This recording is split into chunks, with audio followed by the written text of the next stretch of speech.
Allez, c'est parti. Donc, bonjour à tous, je me présente, je suis Jérôme Lenoir, enseignant en mathématiques, physique, chimie au lycée professionnel Henri Sonnet-des-Beaumont dans l'académie de Lille. Je suis formateur académique depuis 2009, chargé de mission d'inspection, et également aussi, comment dire, formateur T3 depuis 2016 ou 2017, je ne sais plus exactement.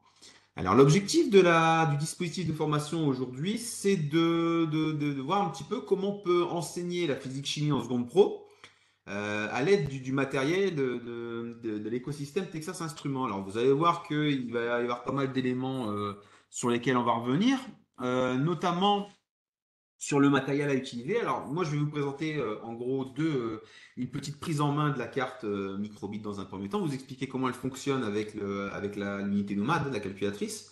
Donc, qui sera ici, bien évidemment, même si bon, je l'ai pas précisé en amont et vous l'aurez compris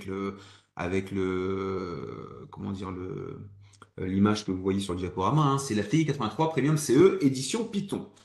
Alors, l'objectif de la manœuvre, c'est à la fois de voir comment implémenter l'électricité en transversale dans les séances de physique-chimie, d'une part.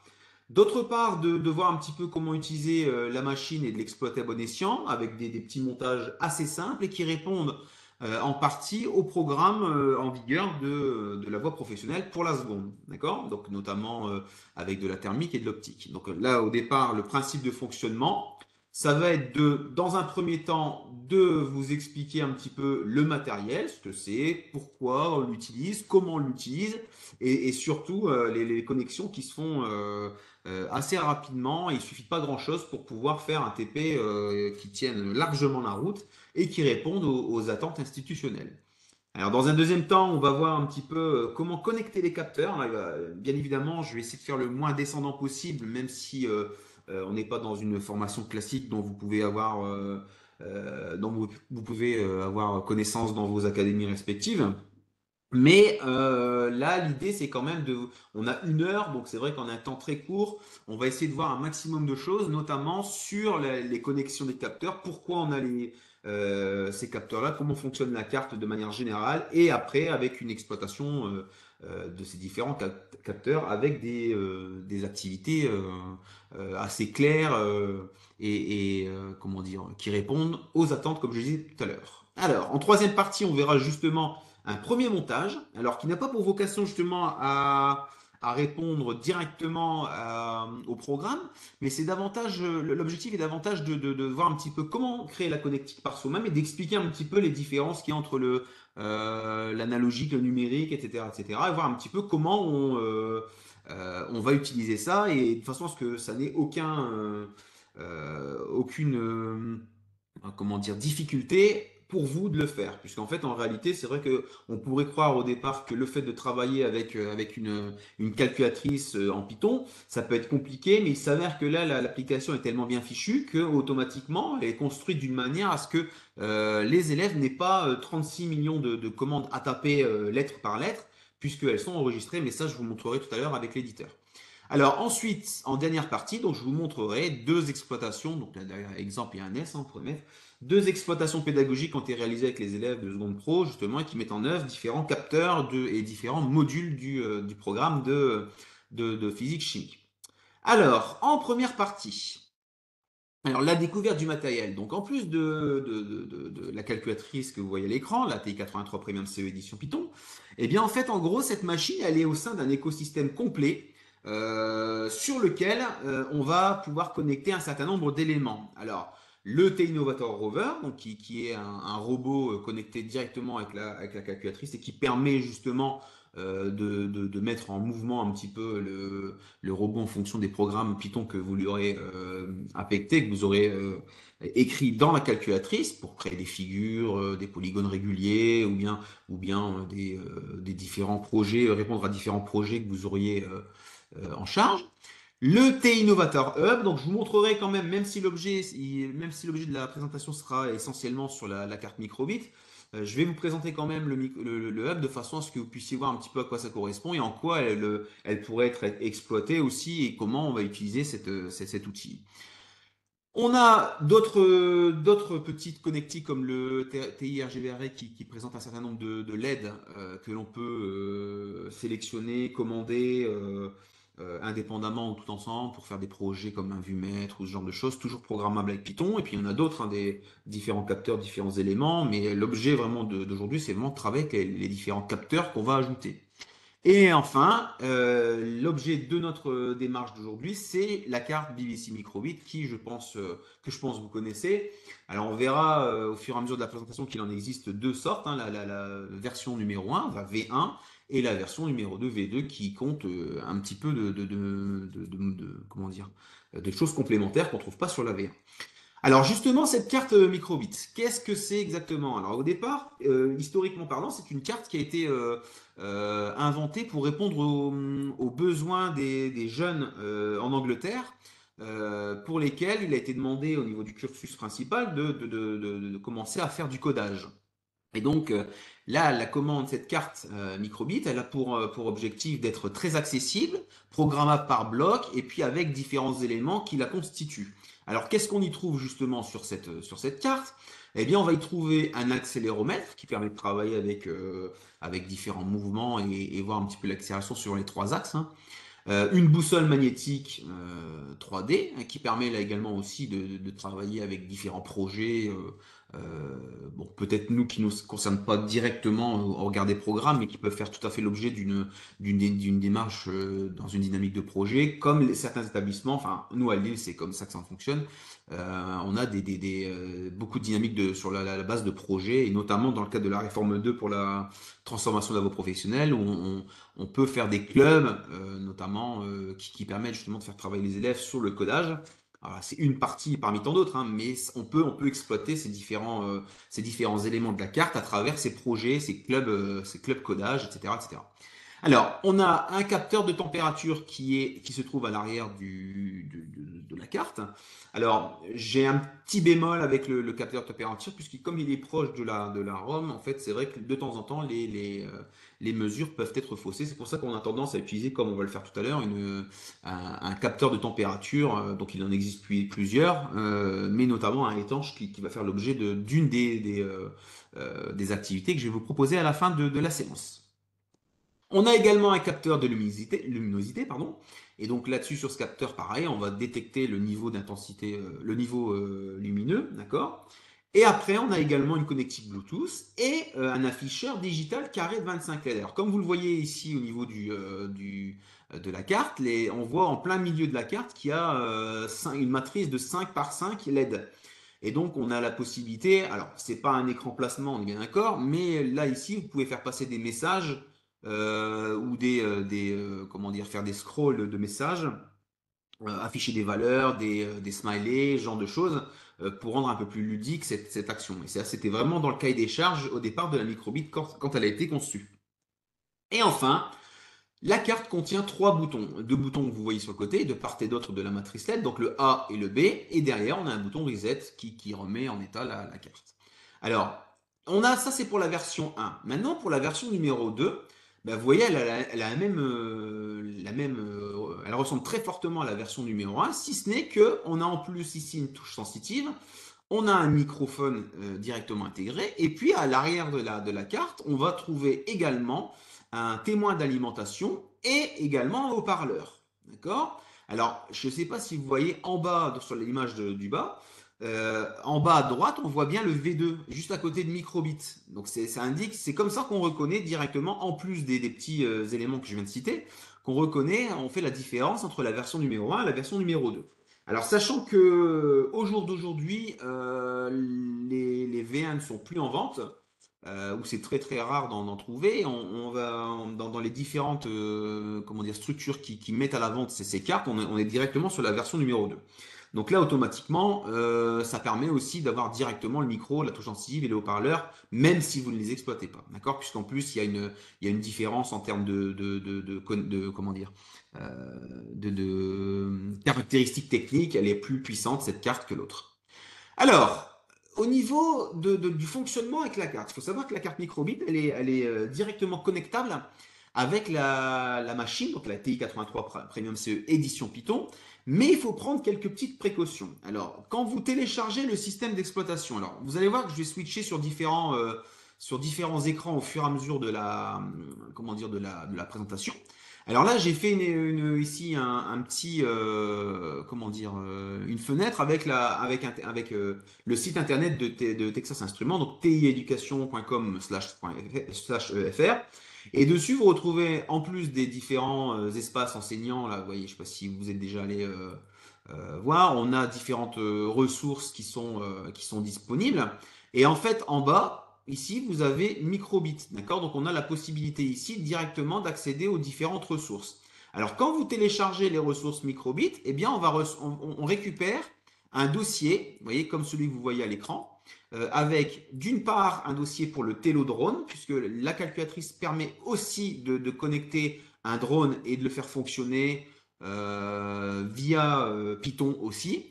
Là, les modules d'utilisation pour la BBC V1 et ceux que j'ai utilisés aujourd'hui pour la version numéro 2. Alors, à l'intérieur de ça, vous trouvez un certain nombre de fichiers 8xb.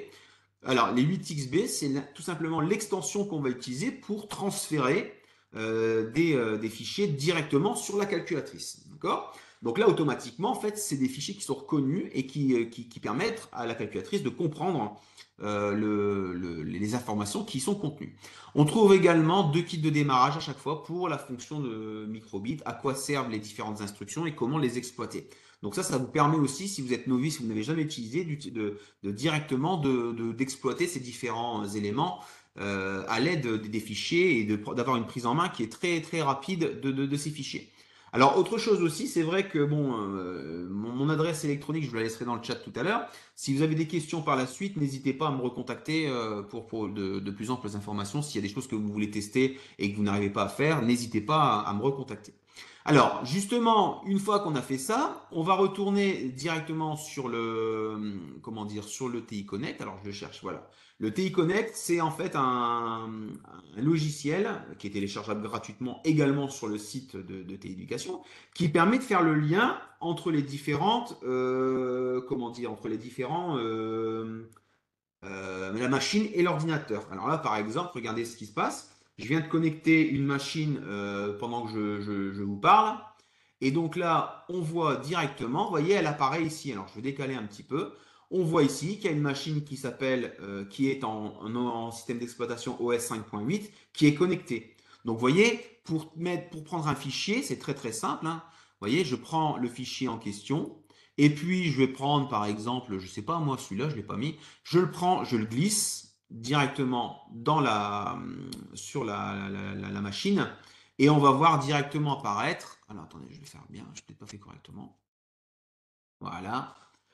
Et on va avoir une pop-up qui va apparaître, hop, qui nous dit est-ce que vous voulez télécharger le fichier dans la calculatrice. Et là, vous dites envoyer, il l'envoie directement dans le fichier. Vous avez une possibilité aussi de regarder avec ce petit bouton-là, voir un petit peu ce qui se passe dans la machine pour pouvoir justement ce qui est déjà ce que contient la machine. Puisque même si c'est là, c'est une machine physique qui est connectée, on peut faire un scan de la machine directement. D'accord? Alors, si je reviens sur ces fichiers en question, alors je vais vous expliquer un petit peu très rapidement comment ça fonctionne. Donc là, je vais vous expliquer, on télécharge l'ensemble du dossier et dedans, vous allez trouver différents éléments. Alors les modules, le microbit.8xv, c'est lui qui va permettre de faire le lien directement avec la machine. Et les modules qui vont permettre de connecter, comment dire, d'utiliser les boutons, l'affichage, les capteurs Grove, etc., etc. Bon, il y a peut-être des choses sur lesquelles je passe parce que enfin, pour moi ça me paraît évident, mais ne vous inquiétez pas. N'hésitez pas déjà à poser des questions sur le chat si besoin. Et je vais vous indiquer tout ça tranquillement après tout à l'heure quand on fera les connectiques. D'accord? Alors là, ici, une fois que vous avez téléchargé, on prend le fichier module et le fichier microbit et on les met, comme je viens de vous montrer, à l'aide du TI Connect dans la machine. Et après, il vous reste un autre dossier qui s'appelle le TI Runtime. Et alors ça, en fait, en gros, il faut connecter comment dire, la carte microbit à l'aide du petit câble qui est fourni sur le port USB de votre ordinateur.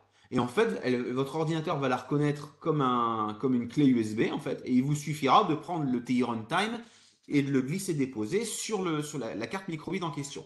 Et là, en fait, tout ça, c'est tout simplement pour établir la connexion entre la calculatrice et la carte à microcontrôleur, de façon à pouvoir l'exploiter juste après. D'accord? Alors, là-dessus, bon, vous voyez, là, moi, je l'ai fait sous Mac, mais vous pouvez très bien le faire sous un environnement Windows sans aucun problème. C'est un point hex, c'est-à-dire c'est un fichier hexadécimal qui va faire le lien entre les deux. D'accord? Donc là, les mises à jour sont faites régulièrement et donc vous pouvez les télécharger régulièrement aussi sur le site dont je vous ai parlé tout à l'heure. Alors, en gros, une fois que vous avez fait ça, vous connectez la microbit à la calculatrice à l'aide d'un câble qui est fourni. Alors, je vous le montrerai tout à l'heure également. Alors, remarquez, je peux vous le montrer directement. J'ai fait une vidéo, je crois. Est-ce que j'ai... Voilà. Alors là, j'ai déjà connecté. Vous voyez, ce câble, c'est celui-ci. Donc, le câble qui est gris d'un côté, donc qui est connecté avec la carte. Et ici, on l'a connecté. Alors, je vais monter un tout petit peu. Là, ici, sur la machine. Donc, ce câble, il est noir ici du côté de la calculatrice. Et il vient directement ici pour connecter là, la machine, vous voyez, directement au câble gris. D'accord?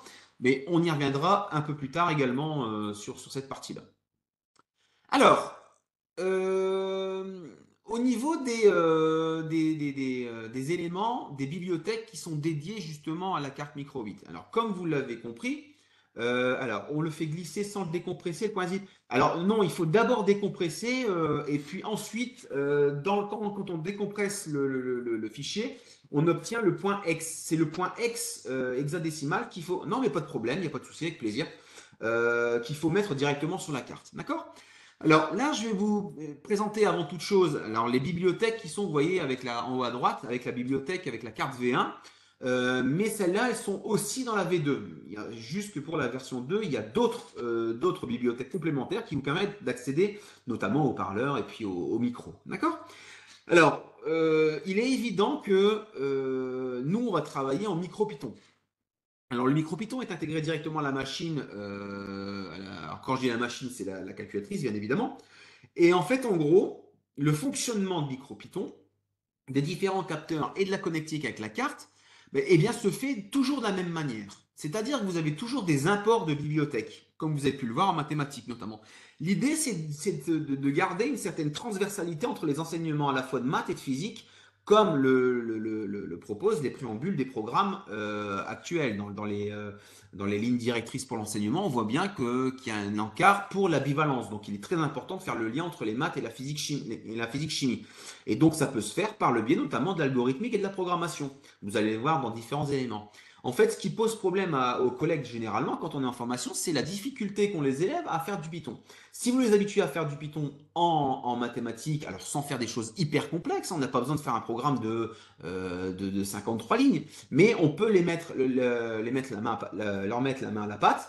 Et après, ici, on arrive directement à faire fonctionner tout ça avec la machine, puisque la machine reste identique en maths et en physique. Et après, automatiquement, on peut, faire le lien, récupérer les scripts, les améliorer, les modifier en fonction des besoins. D'accord? Alors, il faut savoir que pour fonctionner en Python, chaque élément de la carte devra être connectable. C'est-à-dire qu'en gros, il faut pouvoir le déclarer dans la machine. Alors, je vous montrerai ça tout à l'heure aussi quand on fera un exemple de script. Alors, ces éléments que vous voyez ici, les bibliothèques que vous voyez là, en fait, le microbit, quand on importe from microbit import étoile, alors étoile, ça veut dire tout simplement.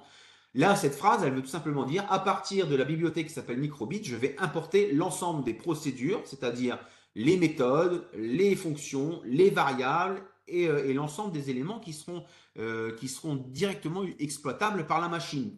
Donc ensuite, le MB10 correspond à ce qu'on appelle le display, c'est-à-dire l'affichage de la matrice LED qu'on a dont je vous ai parlé tout à l'heure en 5.5 devant. MB Music pour la gestion de la musique, les sensors pour les capteurs qui sont intégrés. Alors là, j'attire votre attention sur le fait que sensors ne sont pas les capteurs qu'on va connecter physiquement. Ce sont les capteurs qu'on a évoqués tout à l'heure qui sont directement inclus sur la carte. D'accord? Et le MB button, c'est pour la gestion des boutons de la carte, c'est-à-dire le A, le B et le reset. D'accord? Ensuite, on retrouve d'autres bibliothèques, le MB pins pour la communication sur les broches, le MB radio pour la commande radio entre les cartes, puisque on a la possibilité de faire des super projets avec la carte, là, avec une calculatrice d'un côté avec une carte et de l'autre côté une carte qui est reliée directement avec une alimentation extérieure. Donc, ce qui permet de faire notamment travailler sur, je sais pas moi, un message codé en Morse avec un codage de César ou vous voyez pour travailler les fonctions affines et linéaires par exemple ou ce genre de choses. Le NeoPix qui permet de contrôler une carte NeoPixel. Et enfin, c'est pour ça que j'ai fait le distinguo tout à l'heure, la bibliothèque MB Grove qui sert quant à elle à gérer avec la microbit les connectiques Grove. Alors, qu'est-ce que c'est une connectique Grove? Alors, je vais remettre très rapidement la vidéo, pardon. Le petit câble que vous voyez ici, là, en 4 couleurs, eh ben, c'est ça qu'on appelle un câble Grove. Alors, la connectique, c'est une connectique standard qu'on trouve partout, dans n'importe quel comment dire, magasin d'électronique. Et il a en fait une signification assez précise, puisque là, vous avez 4 câbles. Alors, le câble noir représente la masse, le câble rouge représente l'alimentation, donc le plus 5 volts ou plus 3,3 volts comme ici. Et en fait, le câble blanc et le câble jaune servent à faire le transfert de data. Alors, pourquoi il y en a deux? Parce que normalement, en fait, on utilise soit un actionneur, soit un capteur. Tout simplement dans le cas d'un travail avec une carte I2C. C'est-à-dire que, je ne sais pas si vous voyez ici, là, il y a un port qui s'appelle I2C. Le I2C permet la connectique avec des entrées-sorties simultanément. D'accord? Par exemple, pour utiliser le rover qu'on évoquait tout à l'heure avec la carte, avec le hub, eh bien, vous avez besoin du port I2C puisqu'on a besoin à la fois d'une connexion de la calculatrice vers le robot et du robot vers la calculatrice, tout simplement. D'accord? Et donc, cette connectique permet d'ouvrir le champ des possibles en termes de capteurs et d'actionneurs puisqu'il y a un certain nombre comment dire, euh, de magasins qui proposent ça. Alors, je vais un petit peu vite là pour le coup, pour qu'on puisse vérifier un petit peu tout ça après.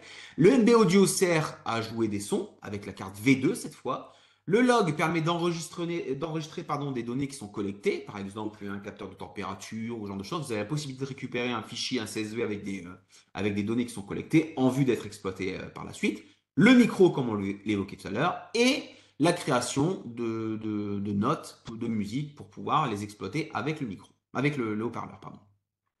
Alors, pour les entrées-sorties au niveau de la carte, alors voilà ce qu'on voit, c'est ce qu'on appelle le GPIO. Là. Alors, GPIO, ça veut dire General Purpose Input Output. Ça veut tout simplement dire que c'est l'ensemble des connectiques qui sont sur la carte. Alors, comme vous le voyez, il y a plusieurs connectiques, il y a plusieurs broches qui sont affectées. Alors, on y trouve 3 broches principales, le 0, le 1, le 2, d'accord, qui sont des broches qu'on appelle flexibles, qui peuvent être en entrée en sortie et qui peuvent être exploitées comme bon vous semble. Le GND, c'est le ground, c'est la masse, et le 3 volts, c'est également une alimentation ou comment dire, alors une alimentation en entrée ou en sortie. En fonction de ça, puisque en fait la carte, vous pouvez lui connecter une alimentation extérieure. Donc si vous la connectez en extérieur, et bien en fait cette broche-là sera utilisée en 3 volts 3, mais en sortie comme une alimentation pour un circuit. Par contre, quand elle n'est pas alimentée, eh bien elle est en entrée pour pouvoir être alimentée directement. Alors, on a à l'intérieur de chacune de ces broches un connecteur, un convertisseur analogique numérique, c'est-à-dire en gros, je ne vais pas rentrer dans les détails pour l'instant, mais vous allez le comprendre juste après. Analogique, en fait, en gros, on a comment dire, un système, enfin un signal qui peut être compris entre 0 et 1024. Alors pourquoi 1024? Normalement, c'est même de 1 à 1024 et donc il y a 1023 d'écart. Parce que tout simplement, la carte, elle est codée sur 10 bits. Donc quand on fait 2 puissance 10, ça fait 1024. Et puis 2 puissance 0, ça fait 1. Donc on est codé sur 1023 bits au total. Et donc là, on a une possibilité d'avoir un signal compris entre 0 et 1024. D'accord? Le numérique, ben lui, c'est du digital, donc automatiquement, c'est du binaire. C'est soit 0, soit 1. Alors, ces connectiques, faut pas avoir peur, c'est simplement, ça va dépendre du capteur ou de l'actionnaire qui vous les met. Je vous donne un exemple très simple.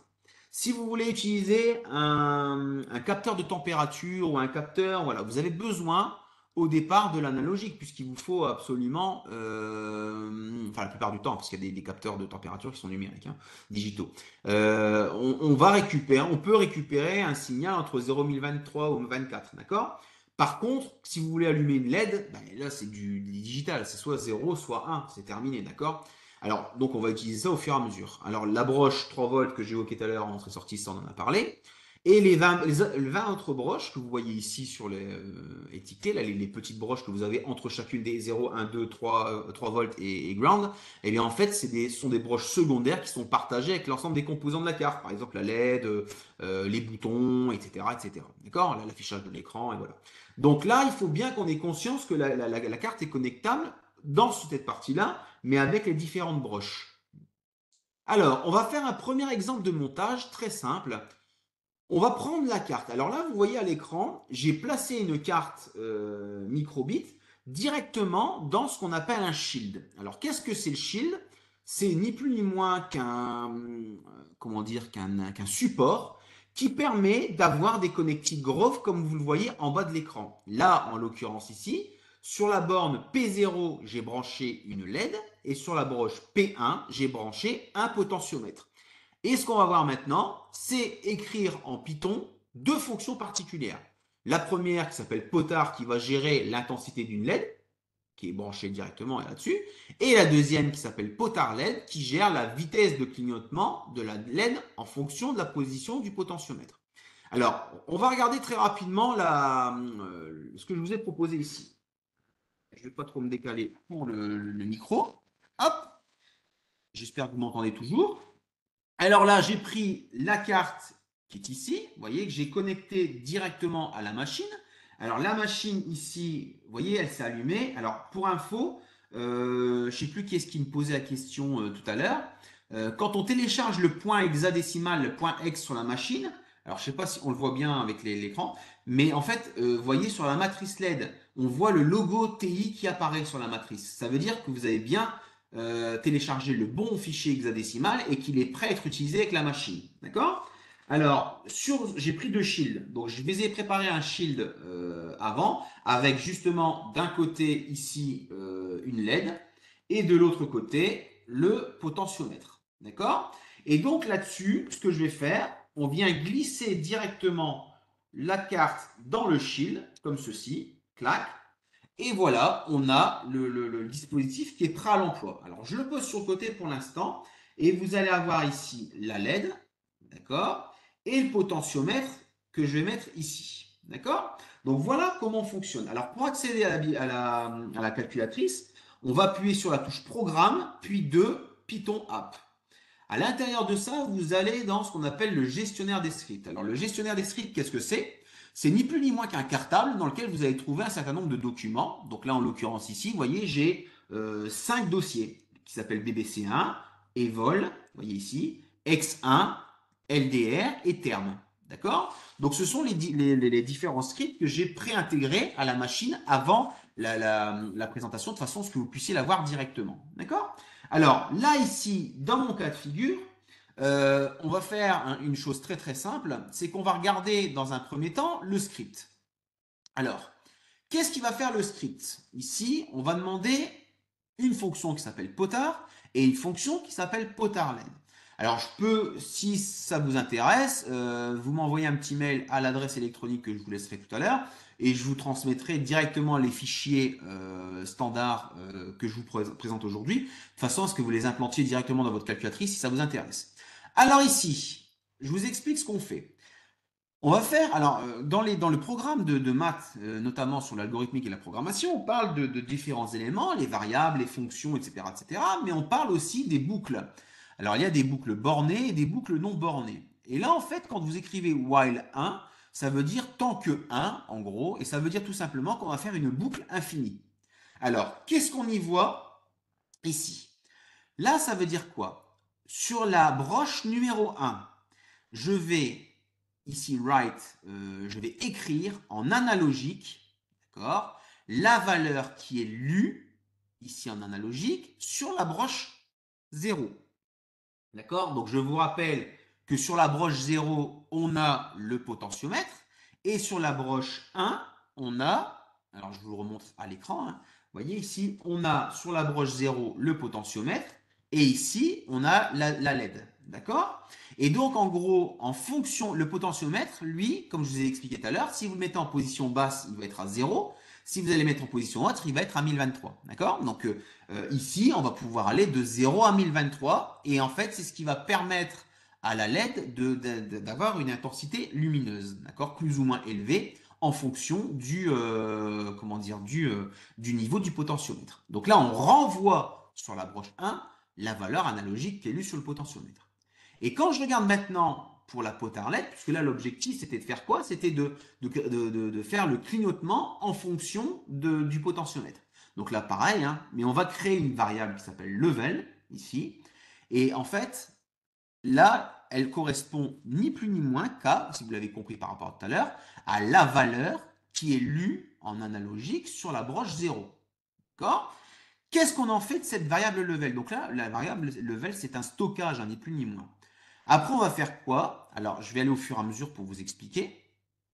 Sur la broche numéro 1, on va afficher en digital 1, donc ça veut dire j'allume la LED. J'attends sleep, ça veut dire c'est je temporise 1023 moins la valeur qu'on a eue sur le potentiomètre. Et puis après, on fait la même chose, mais à 0. Donc, vous voyez, on allume, on éteint, on allume, on éteint, on allume, on éteint. D'accord? Et ça va se faire, vous voyez, l'attente, la temporisation qui est là, elle se fait en fonction du niveau du potentiomètre. D'accord? Alors, si je regarde plus rapidement ici, si je vous fais la démonstration.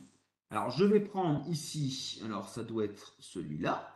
Donc, je retrouve, vous voyez, les différents éléments qui sont ici, hein, qu'on avait évoqué tout à l'heure.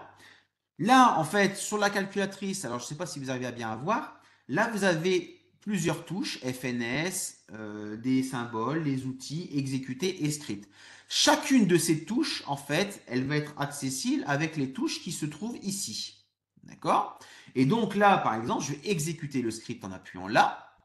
On est dans ce qu'on appelle le... Alors, je vais essayer de faire peut-être comme ça. On voit pas bien quand même avec la lumière, je vous prie de m'excuser. Et là, en fait, on va appuyer sur la touche var qui est ici, d'accord, pour pouvoir aller rechercher les différentes fonctions qu'on a écrites juste avant. Donc là, par exemple, je vais prendre la première, potard. Je l'applique. Et là, ici, vous voyez, le potentiomètre, alors, ça. Et là, vous voyez, je ne sais pas si vous voyez, j'appuie sur le potentiomètre, je diminue. Alors, je vais vous montrer au fur et à mesure pour que vous puissiez voir.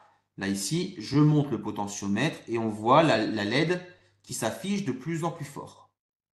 D'accord? Ça, c'est pour le premier. D'accord? Et pour le second, faire la même chose. Donc, dans var, je prends la deuxième fonction potard LED et je fais OK. Et là, par contre, vous voyez, elle clignote tout doucement.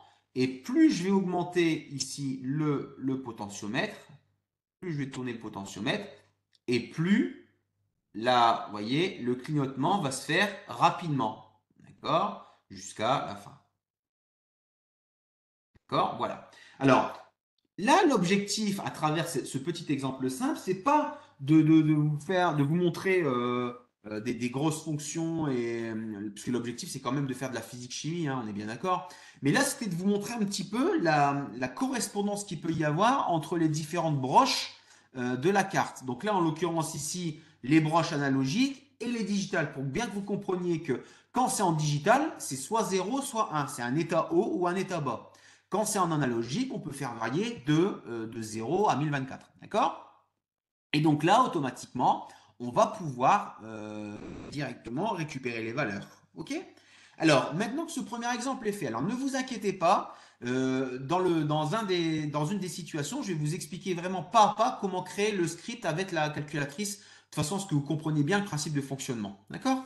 Alors ici, justement, on va voir un premier exemple d'application pédagogique. Alors, là, ici, on va travailler sur une ressource que j'ai écrite d'ailleurs pour la DGESCO il y a quelques années, dans les ressources nationales que vous voyez pour la physique-chimie, sur l'allumage automatique des feux, c'est-à-dire hein, la mise en, euh, comment dire, la modélisation avec le matériel du laboratoire d'un allumage automatique des phares. Alors, l'objectif ici, c'est de travailler sur une section de seconde pro. Alors, moi, je l'ai fait avec des maintenances automobiles, mais ça peut être fait avec n'importe quelle, comment dire, n'importe quelle section dès lors qu'elle est industrielle, qui est de la physique-chimie.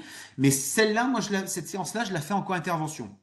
Puisque en fait le lien directement avec l'activité professionnelle, il se fait assez rapidement avec les capteurs, le calculateur, etc., etc. Donc ça se fait très rapidement avec les collègues d'enseignement professionnel. Alors, donc je le disais là, j'étais un peu trop vite. Et en fait, le capteur qui est mis en œuvre ici, c'est la photorésistance. En fait, en gros, le module, c'est de l'optique.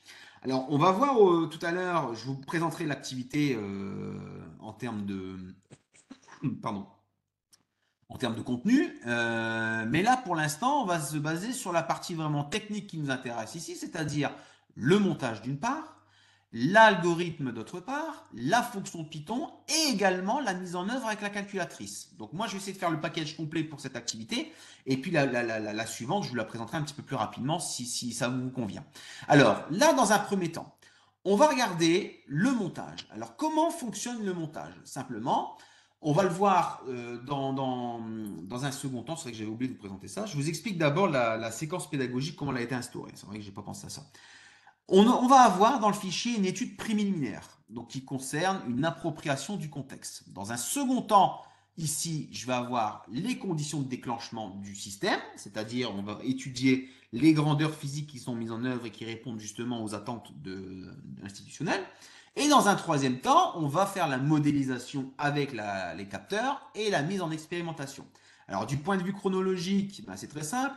On donne l'étude préliminaire 7 jours avant la séance, d'accord, de façon à ce que les élèves puissent l'approprier. Il n'y a besoin d'aucun matériel et quand bien même, ils pourraient utiliser aussi ma classe TI, hein, le nouveau système dont vous avez dû être destinataire. En fait, il y a comment dire, une plateforme classe TI qui contient comment dire, des modélisations de différents capteurs et des différentes cartes à microbits ou TI Innovator Hub, bientôt le drone, qui vont être mis en place et vous pourrez faire des modélisations à travers la plateforme. Donc 7 jours avant, on fait cette étude préliminaire. Le jour J, en classe, ce que j'appelle la phase 1, on fait le déclenchement. Et ensuite, au jour J ou à J+7, en fonction de comment votre établissement vous a affecté les heures de physique-chimie, eh bien, en fait, là, à ce moment-là, on va faire la modélisation et l'expérimentation. D'accord? Alors, justement, dans cette partie-là, on va voir justement la partie qui nous intéresse le plus aujourd'hui, c'est la troisième partie, c'est l'expérimentation. Alors, on prend une carte, d'accord, donc comme tout à l'heure, mais cette fois, on ne va pas mettre de potentiomètre, on va juste simplement prendre la LED, d'accord? Alors, pourquoi faire la LED? Puisque c'est ce qui va permettre de modéliser tout simplement les phares de la voiture, d'accord? Alors, en gros, on met la carte dedans, cette carte, elle est connectée à la calculatrice, et à partir de là, on va travailler sur un montage où on va utiliser différents éléments. Alors, on va utiliser ce qu'on appelle un breadboard. C'est une carte à trous, en fait, qui permet la connexion de différents éléments, différents composants électroniques. Alors, qu'est-ce qu'on va y mettre dedans? Le principe de fonctionnement d'une carte à microbit ou d'une carte à microcontrôleur de manière générale, c'est qu'on va utiliser un capteur. Alors, la calculatrice alimente la carte et le shield. Oui, alors attention. En gros, c'est la calculatrice qui alimente la carte. La carte, quand vous branchez le shield dessus, elle alimente le shield. Par contre, c'est une très bonne question, puisque en fonction, ça dépend vraiment des capteurs et des actionneurs qu'on va utiliser. Si vous utilisez une LED, un potentiomètre, des petits capteurs comme ça ou des petits actionneurs, il n'y a aucun problème. Et dès lors qu'on a besoin de capteurs ou d'actionneurs qui ont besoin pour fonctionner d'une intensité, électrique super à 50 mA, là on va utiliser une alimentation externe. Alors je peux vous montrer, si vous voulez, il n'y a aucun problème. Je reviens sur, voilà ça. Alors le shield, vous voyez, il est là. Et en fait, sur le côté, ici, vous avez un port micro USB ici. D'accord? Voilà, c'est une batterie de téléphone, ni plus ni moins. Et en fait, en gros, quand vous mettez une alimentation extérieure ici, eh bien, vous alimentez uniquement le shield en plus. Donc, c'est-à-dire que l'alimentation de la carte se fait par la calculatrice et l'alimentation du shield, donc qui va connecter, qui va faire le lien avec les capteurs gros, vous l'avez compris, eh bien, en fait, il va être alimenté par la batterie extérieure. D'accord? Mais ça, c'est uniquement dans le cas, je t'en prie, c'est uniquement dans le cas où on va utiliser des capteurs qui sont justement qui ont besoin d'une intensité supérieure à 50 mA. Alors je vous donne un exemple comme ça, hein, le servomoteur. Le servomoteur, c'est un capteur, c'est un actionneur qui va avoir besoin d'une intensité beaucoup plus importante. Et quand vous en mettez plusieurs aussi, on va avoir besoin de différentes alimentations. Donc là, il faut absolument alimenter par une batterie externe. Ça marche? N'hésitez pas à faire comme le collègue hein, si vous avez des questions. Alors, sur le breadboard, là, donc sur cette petite plateforme de connexion, on va placer un résistor de 10 kΩ et puis on va placer une photorésistance. Alors, une petite chose, alors je pense que vous voyez ma souris, il faut que vous sachiez que sur ce genre de connectique, le moins, il est connecté tout le long comme ça en horizontal. Le plus, pareil. De l'autre côté, pareil. C'est quand vous voulez alimenter la carte directement puis venir faire les connexions en aval. Mais il y a aussi autre chose, c'est que ici, les connectiques intermédiaires que vous voyez ici, là, FGA, A, B, C, D, E, F, G, H, eh bien, ces connectiques-là, elles sont connectées comme ceci, c'est-à-dire verticalement. Donc là, ici, en réalité, vous ne le voyez pas, mais c'est comme si vous aviez le résistor qui est là, qui est connecté à la photorésistance comme ceci, d'accord, jusqu'à là, d'accord. Et donc, par rapport à ça, eh bien, on va connecter différents éléments. Le principe de fonctionnement de l'utilisation d'un capteur, c'est en gros un diviseur de tension. Donc là, on va alimenter d'un côté le résistor, de l'autre côté, on va mettre le plus 3 volts 3, et au milieu, on va placer la bande P0, donc il va venir justement récupérer le système. Alors, je vous ai mis l'algorithme. Le principe de base, c'est qu'on va calculer la tension aux bornes du résistor. Alors, comment fonctionne? Je vous l'ai dit tout à l'heure, la carte, elle fonctionne en 3,3 volts, d'accord? Elle est codée sur 10 bits. Donc, justement, quand on regarde le fichier, alors je vous explique rapidement. On va importer la bibliothèque microbit. On va importer le display pour voir ce que ça va afficher sur l'écran. On va, bon, à la limite, c'est même pas obligatoire, c'est là. Par contre, mbgrove pour connecter, parce qu'on a connecté en grove un capteur ici, et mbpins parce qu'on utilise les broches sur les côtés, d'accord? Et donc, regardez un petit peu le principe de fonctionnement. On va regarder l'algorithme, on va comparer avec la fonction allume.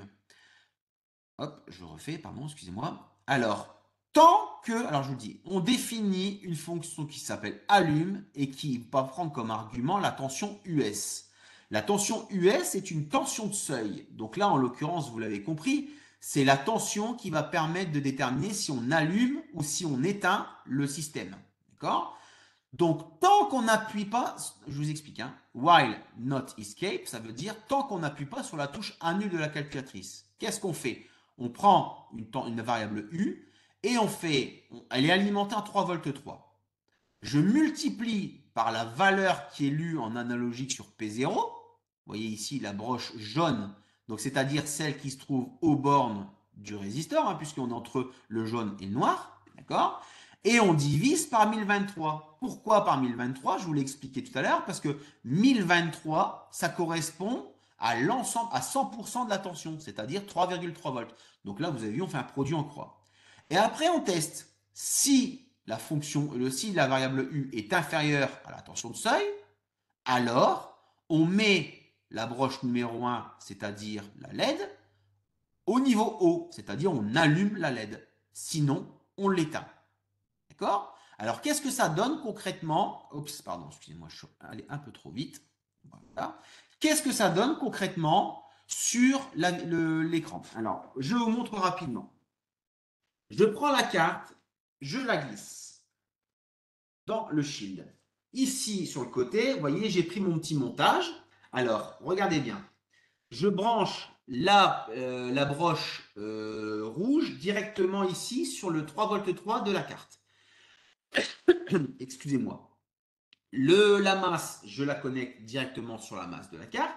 Et au milieu, vous voyez, sur le résistor, je branche la broche jaune directement sur la broche 0 ici. D'accord? Et sur comment dire, la broche P1 du shield, je branche simplement ici. Alors, je vais la remonter parce qu'elle s'est fait la malle. Hop, voilà. Vous avez la petite LED. D'accord? Alors là, on a la photorésistance. Alors, qu'est-ce qui se passe au niveau de la photorésistance? La résistance, alors quand on regarde un petit peu le fonctionnement, la caractéristique d'une photorésistance, en fait, la résistance de la photorésistance, elle augmente quand l'éclairement diminue. D'accord? Donc ça veut dire concrètement que la tension aux bornes du résistor qui est là, eh bien, elle va varier de 5 volts à 3 volts 3. Alors, je vous montre rapidement ce que j'ai fait. J'ai repris comment dire, le script ici qu'on a évoqué tout à l'heure. Donc là, je l'ai appelé LDR, celui-là. Donc LDR, donc vous voyez, je reprends ici. Et je vous ai juste ajouté ici une ligne Alors, je vais essayer de faire ça comme ça. Hop, je sais pas si on arrive à voir parce que là, avec la lumière, c'est pas facile. Alors, si je fais ça, ça marche pas. Bon, bref. Là, ici, j'ajoute une ligne où c'est indiqué pin 1 point write digital. Ça veut dire qu'en fait, je mets la LED éteinte. Et à l'intérieur, j'ai rajouté de la fonction allume. J'ai ajouté ici un petit, même si on est bien d'accord, en programmation fonctionnelle, on ne met jamais de print ni de input. Là, ici, j'ai mis un print juste pour que vous puissiez voir l'évolution de la tension. D'accord? Donc, j'exécute ce script. Alors, lorsque, en fait, on fait le calcul, là, en fait, avec cette photorésistance-là, en faisant le calcul et l'expérimentation que je vous montrerai après, on obtient une résistance de 2300 ohms pour un éclairement à 400 lux à peu près. Donc, ce qui correspond à la valeur du crépuscule et ou de l'aube. D'accord? Et quand on fait le calcul parce que là, c'est ni plus ni moins qu'un diviseur de tension. Donc là, on fait R divisé par R plus RP. Et on obtient en tout 2,7 volts si on se base par rapport à 3 volts. Donc moi, ce que je vais faire, var, comme tout à l'heure, je prends allume et j'écris 2,7 volts. D'accord? J'allume. Vous avez bien vu que la diode, elle s'allume tout de suite parce qu'on a une tension qui est ici aux alentours de 2. Je vais prendre une lampe très simplement et je vais l'approcher tout doucement de la photorésistance. D'accord? Et là, regardez la tension, elle monte pour arriver. Et dès qu'elle dépasse 2,7, vous voyez, tac, et bien en fait la LED s'éteint. D'accord? Donc en gros, ça fait bien un allumage automatique des phares, enfin ça simule bien, cette fonction simule bien l'allumage automatique des phares. Alors là, le gros avantage, c'est que, alors je vais vous montrer maintenant comment dire, le document que j'ai proposé à mes jeunes. Alors vous voyez, on a ici le contexte, d'accord? Dans la foulée, l'étude préliminaire qu'on évoquait tout à l'heure. Donc là, ça permet d'étudier le photorécepteur, les caractéristiques techniques, de répondre au programme de physique-chimie sur l'électricité également, et donc de voir ce que c'est un fusible, à quoi ça sert et tout ça. Donc ça permet de faire des recherches. Alors moi, ils ont l'habitude, vous voyez, quand il y a le petit logo, ça veut dire qu'il y a un dossier documentaire derrière. Dans la seconde partie, on étudie comment dire, alors je vois pas trop avec la fenêtre de chat. Hop, je vais réduire un petit peu. Là, je vais le mettre ici. Alors, on détermine graphiquement la résistance de la photorésistance. Donc, je vous remonte très rapidement vous voyez le dossier documentaire. Donc là, ici, alors, hop, là. Voilà. Alors, je vais réduire un tout petit peu pour que vous puissiez voir. Alors, on y va. Dans le dossier documentaire, il y a une explication sur la photorésistance, pardon, et l'éclairement, etc., etc. Donc, c'est que de l'appropriation, hein, si on travaille en termes de compétences. Document 2, les caractéristiques, ce que c'est comme capteur, les accessoires, etc. Donc là aussi, on est vraiment dans la partie, euh, comment dire, appropriation. Et à partir du dessous, on a le document 3 pour expliquer qu'on est bien à 400 lux. Et puis, on va récupérer ici bon, la résistance que j'avais utilisée le jour de l'expérimentation. Vous voyez, là, pour 400 lux, il devait récupérer graphiquement le 900. Donc là, on fait également appel aux capacités et connaissances du programme de maths, à savoir pour les fonctions notamment sur l'antécédent, l'image, etc., etc. Donc là, on est en plein dedans. Et après, derrière, dans le document, on a le principe de fonctionnement, donc le diviseur de tension avec 10 kΩ ici, 3,3 volts sur le côté, et la photorésistance qui est là. Donc on voit bien qu'ici, le but de la manœuvre, c'est d'avoir la masse ici, le data qui est ici sur la broche P0, et donc on vient bien mesurer R divisé par RP sur R. D'accord?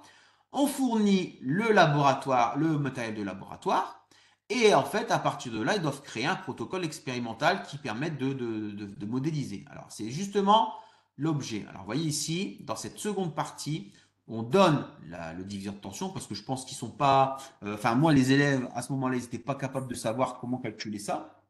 Donc, du coup, je leur ai donné directement.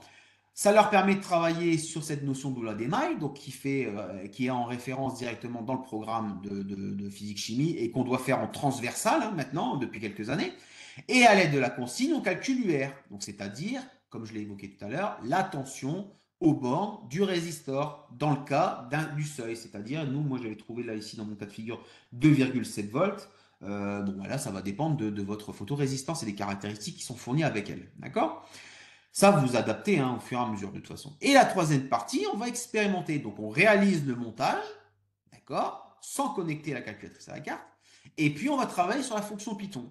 Et alors là, la fonction Python que vous avez vue tout à l'heure, on peut le faire sous différentes formes. L'avantage, c'est qu'on peut travailler sur plein de formes. Vous donnez un script faux, ils doivent le modifier. Vous écrivez l'algorithme, ils le mettent en programme Python. Vous donnez une partie Python, une partie algorithme, ils doivent faire le lien entre les deux. Vous, comme moi j'ai proposé ici, par exemple, là je donne les fonctions dans le désordre, d'accord? Et puis les élèves doivent, alors je vais remonter, ça va trop vite, excusez-moi. Je sais pas pourquoi ça bug, là j'ai un ralentissement. Excusez-moi, voilà.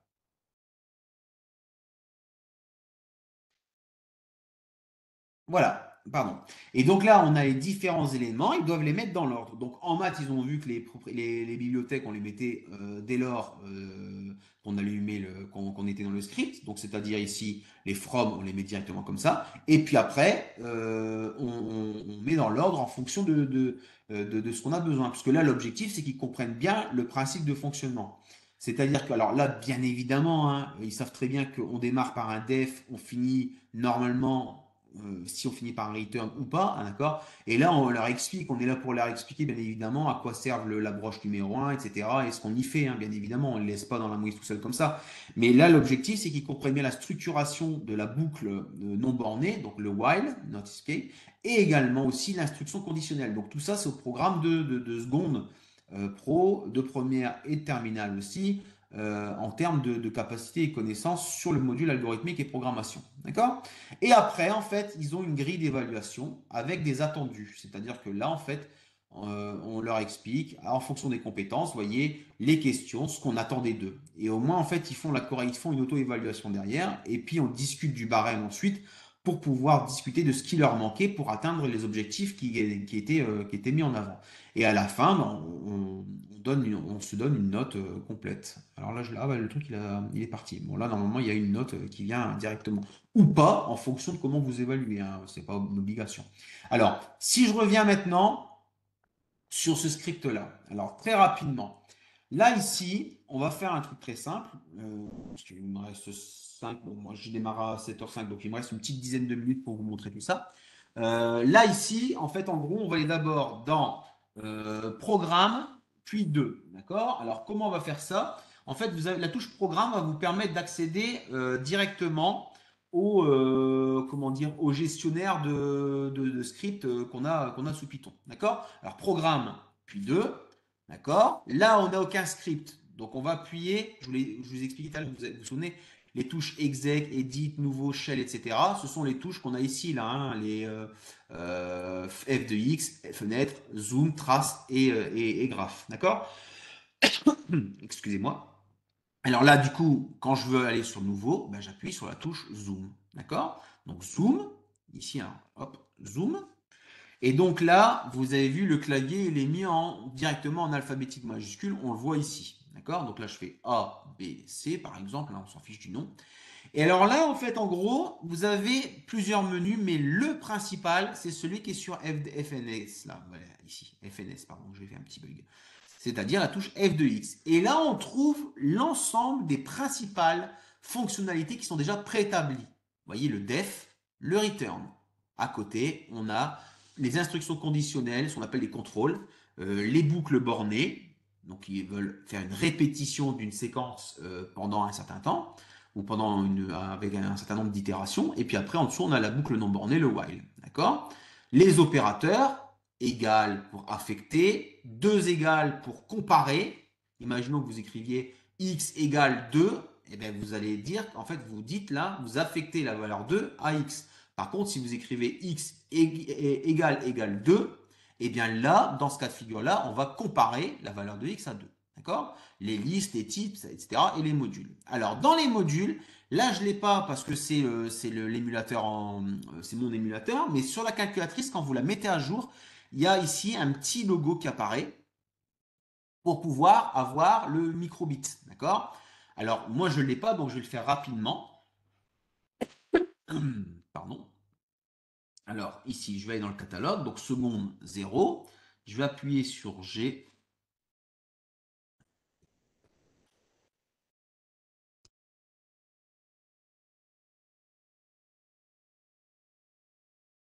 Alors, je vais aller dans le... Ici, récupérer. Il y a un from script ici. Et puis à l'intérieur, ce que je vais faire, je vais directement écrire microbit. D'accord? Donc ça, vous n'avez pas à le faire si vous avez votre machine, hein, d'accord, à jour, il y a pas de souci. Alors, from microbit. Alors, j'ai mis un O en trop. Hop, voilà.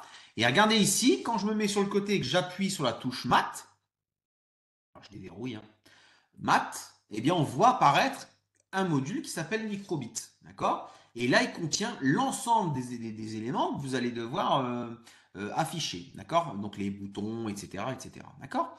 Alors là, par exemple, je vais faire le premier, bouton.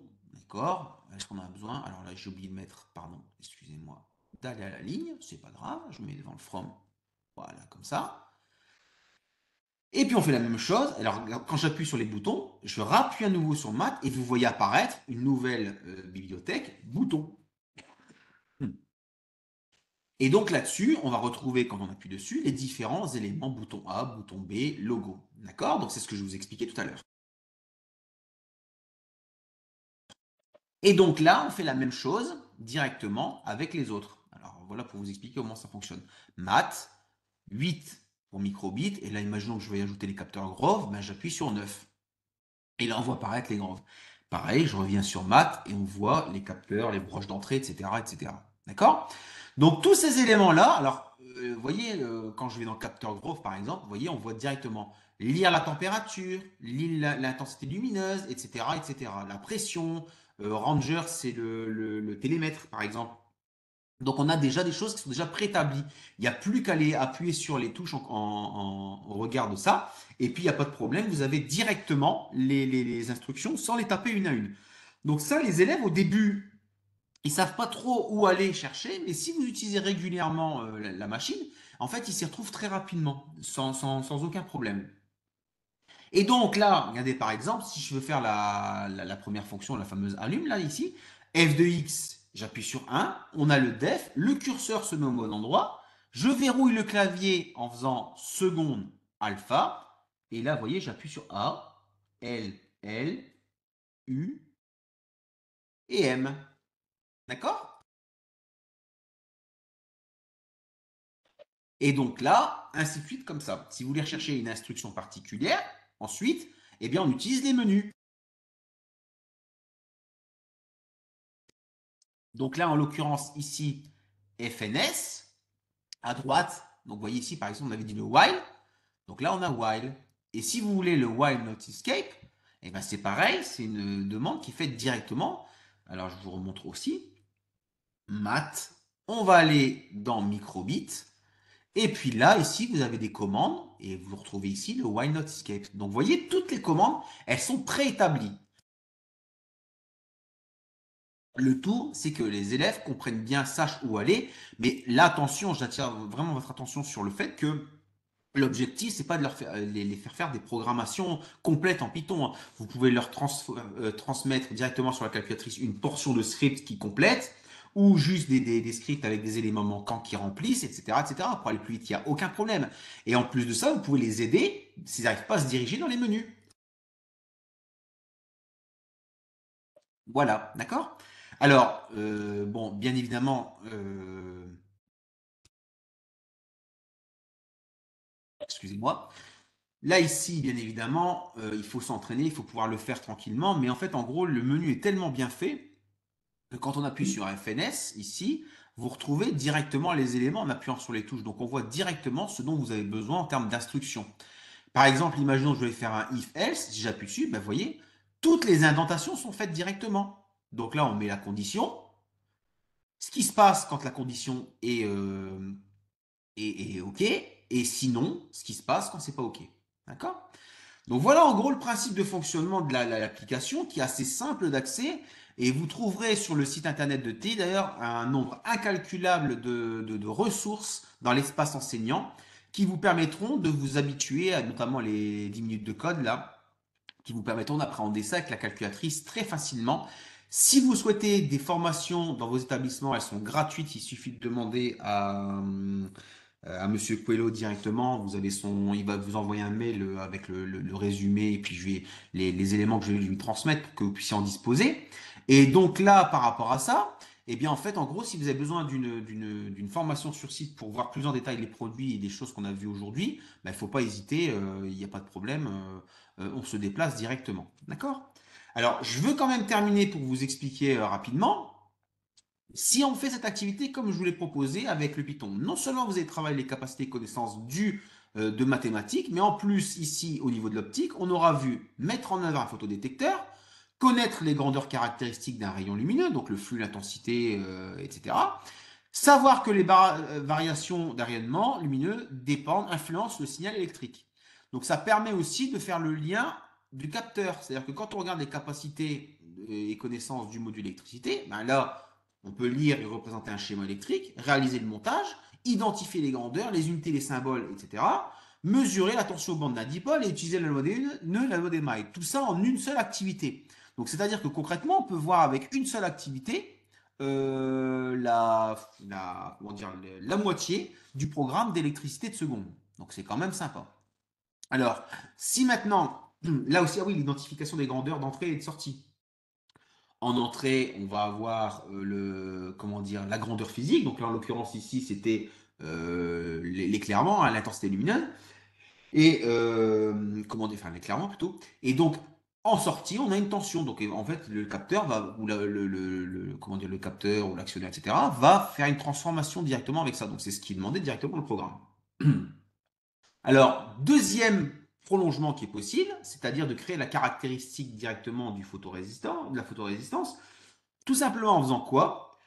En prenant un éclairement avec un luxmètre, c'est-à-dire on place une lampe avec une photorésistance. La lampe, on place comment dire,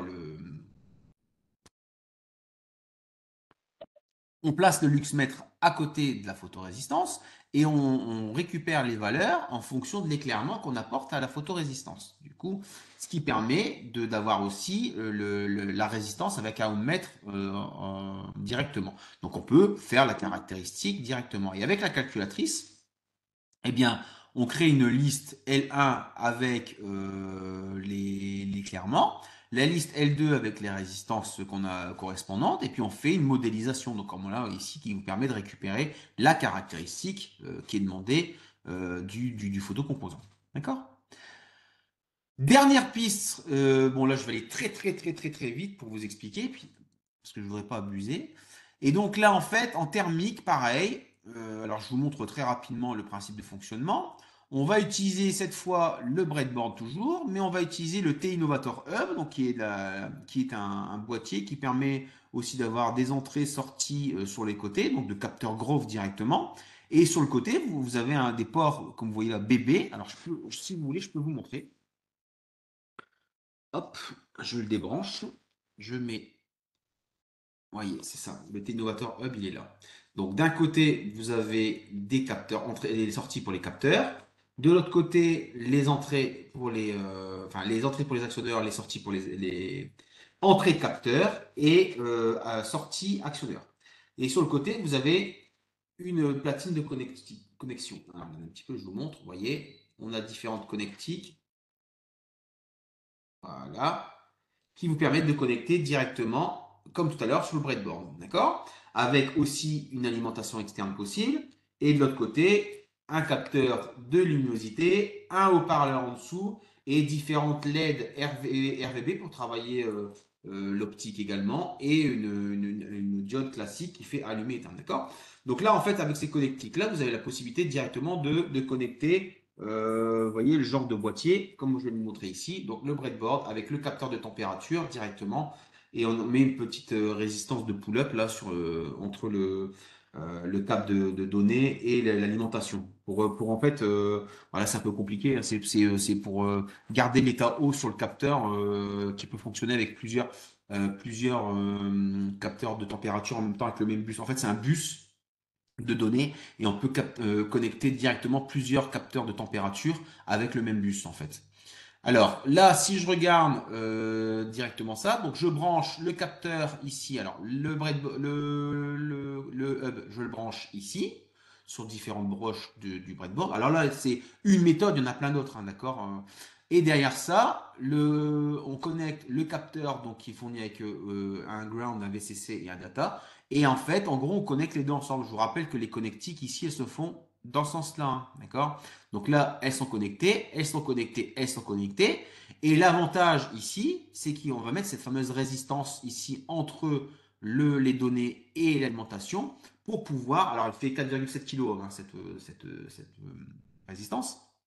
Et donc ça permet de directement mettre à l'état haut le bus pour pouvoir faire la connectique directement. Alors là, dans ce cas de figure-là, je vous montre rapidement le script. Je vais aller un peu plus vite que prévu, tant pis. Là, ici, on importe les bibliothèques. Là, on crée une variable T qui correspond à la température qu'on va brancher sur le port BB1.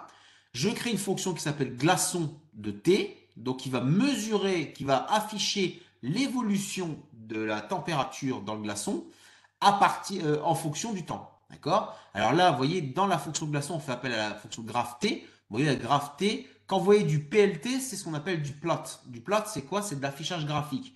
Donc là, plot CLS, c'est clear screen, ça veut dire on efface l'écran. On met la fenêtre de -1 à T, en fonction du temps que vous mettez, et de -10 degrés à 20 degrés. On met la grille, on met une couleur, on met les axes en couleur, donc on met en noir, on affiche les axes, et après on met en couleur bleue. D'accord? Puisque là c'est du RVB, donc pas de rouge, pas de vert, que du bleu. D'accord? Et donc là après, on revient là, pour y aller de 0 à T-1. Donc là, qu'est-ce qu'on fait? Tout simplement, ça veut dire, comme on a un slip 1 ici, ça veut dire on va faire une acquisition toutes les secondes. Il prend une variable ici temp qui correspond à la mesure du capteur de température et il affiche à l'écran le temps en coordonnées en abscisse, la température en ordonnée avec un O. Il attend une seconde, il boucle comme ça jusqu'à ce qu'on arrive à la fin de l'acquisition et en dessous, on affiche le graphique. D'accord? C'est ce qui permet de voir le changement d'état. Alors, là, ici, si je reprends, si je vous montre rapidement le principe, hein, regardez ici, on a le même genre d'activité, hein, je garde toujours le même canevas, hein. Préciser le changement d'état. Le capteur, il fait une conversion, donc là, renseigner ce qu'il y a en amont, ce qu'il y a après, d'accord? Et ici, les éléments constituant le circuit, donc on revient sur l'électricité, ce qu'on évoquait tout à l'heure. Et ici, en fait, on dit que le capteur, c'est un digital, donc où est-ce qu'il faut le brancher? Et puis après, on fait l'étude expérimentale avec le protocole et le Python. Et là, par contre, on demande de, vous voyez ici, sur la partie Python, on donne la fonction, c'est une autre façon de voir, et ensuite, on demande à l'élève de travailler sur l'algorithme. Donc, ce qui est important ici, c'est de mettre en avant aussi la pensée algorithmique de l'élève, savoir pourquoi on utilise une boucle bornée fort plutôt qu'une autre, par exemple. D'accord? On aurait très bien pu dire tant qu'on n'arrive pas, on n'appuie pas sur la touche à nul. D'accord? Mais là, il justifiera. Donc, le diagramme des changements d'état en document, le document 2 avec entrée-sortie et le capteur au milieu, le schéma qui représente ça, donc qui permet à l'élève de bien savoir que là, on a une intensité, on a une tension ici, on a un résistor là, un générateur, donc de travailler sur les voltmètres, ohmmètres et ampèremètres, les connectiques qui se font, donc ce que je vous disais tout à l'heure, vous voyez, là, alors je fais d'abord la thermique et après je fais l'optique hein, en cours. Et là, on a les éléments qui sont comme ça, d'accord? Et en fait, en gros, à la suite, eh bien, vous avez le montage, d'accord? On explique que la résistance, elle doit être, ce qu'on appelle du pull-up, du tirage, elle doit être placée entre l'alimentation et la broche. Et du coup, les gamins doivent brancher directement, connecter leur capteur d'un côté et l'alimentation de l'autre. Toujours pareil, le dispositif avec le protocole expérimental, donc le matériel, et là, l'évolution du script évolue justement et où les gamins doivent expliquer toutes les étapes de fonctionnement du script. D'accord? Et donc là, par contre, en fait, vous, en tant qu'enseignant, vous avez le script sur votre calculatrice et avec la machine, avec la vôtre, vous pouvez transférer en 2 secondes comment dire, le script vers l'autre machine. D'accord? Alors, en fait, c'est très simple, hein, je ne sais pas si vous avez vu, je peux vous montrer. Quand vous regardez sur la machine, là, ici, il y a un mode, je ne sais pas si vous voyez ici, échanger. Donc, quand vous prenez ici, alors je vais essayer de repartir pour vous montrer, parce que sur l'émulateur, je ne peux pas vous le montrer, comme il n'y a pas d'échange possible. Hop, alors, je redémarre comme ça. Alors, vous voyez, hop, échanger. Et là, vous pouvez soit non, on va essayer de voir. Voilà. Envoyer, recevoir, tout. Donc, si vous voulez envoyer, on va en bas. Et puis, les var app, c'est les programmes Python. Donc là, par exemple, vous voyez, si je me mets ici, var app, je mets ça, je choisis, je fais une croix là, par exemple, hop, pour envoyer celui-là. Je prépare à transmettre, d'accord? Je branche la deuxième calculatrice sur celle-là. La deuxième, je la mets en réception. On met d'abord la réception et après on lance la transmission.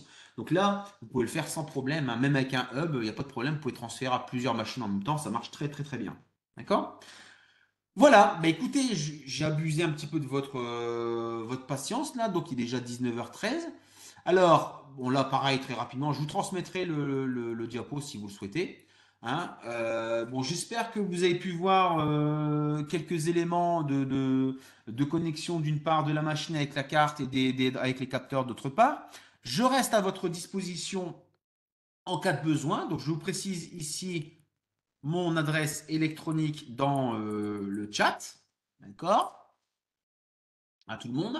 Et donc, n'hésitez pas si vous avez un besoin de formation dans vos établissements ou un besoin d'informations complémentaires, vous n'hésitez pas à m'envoyer un petit courriel.